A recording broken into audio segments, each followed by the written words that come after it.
खुलुमो दिनै नोंसोरनि रायजो राजा अनसुंथाइ मोननानै एबा हेफाजाब होब्ला आंनि बेमारा मोजाङै मोजां हामगोनखौ आं आसा खालामो।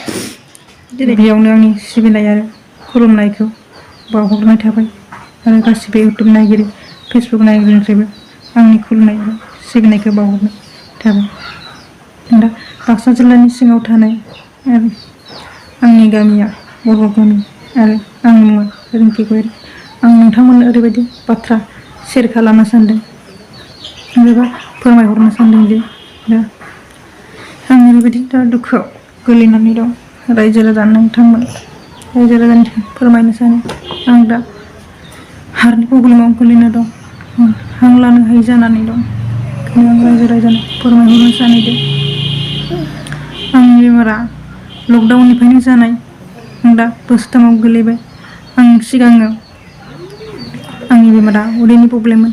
उदैनि प्रब्लेमाव आं बिराद उदैखौ नायजाबाय, नायजानानै आरो दिनै आरो आं अपारेसन खालामजानानै बरपेटायाव अपारेसन खालामनानै लानानै दिनै बेफोरबायदि हार्टनि प्रब्लेमाव गोलैफिनबाय।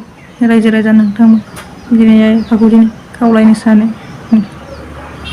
आं दिनै आंनि बेमाराव नायै नायै नायनानैनो हा हु सम्पति जानायखौ फानजोब्बाय होननानै दिनै आंहा नायफिननो राहा गैलाय। रायजो राजानिफ्राय आंखौनो फोरमायहरनो सानो बा खावलायहरनो सानो दिनै रायजो राजानि आं दा हेफाजाब लुगैयो बा अनसुंथाइ लुगैयो। आंहा दिनै नायफिननो थाखाय राहा गैया। रायजो राजा नोंथांमोननि दिनै अनसुंथाइ मोनबा आंनि बेमारा हामगोन आरो मोजाङाव फैफिनगोन होनना आं आसा खालामो। आंहा फिसा सासे दं, फिसा सासेखौ लानानै थांना थानायनि सिमां दं।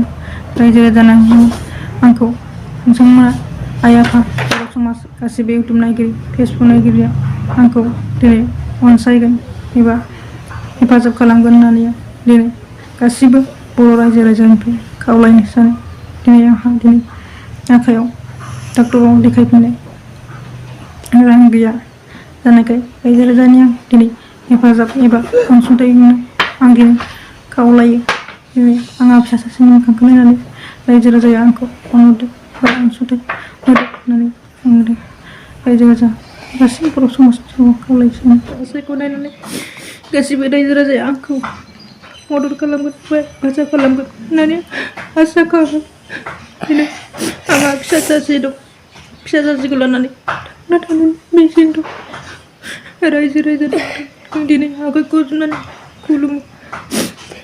दिनै नोंसोरनि रायजो राजा अनसुंथाइ मोननानै एबा हेफाजाब होब्ला आंनि बेमारा मोजाङै मोजां हामगोनखौ आं आसा खालामो। दिनै आंनि हां लानो हाया, दिनै किडनि प्रब्लेम जानानै थानायखौ रायजो राजाया नायसंगोन, अनसायगोन होनना आंखौनो मिजिं थियो। गासिबो बर' समाज रायजोनि सेराव आंखौनो आखाइ खबजबनानै खुलुमनानै खावलायनाय सानो।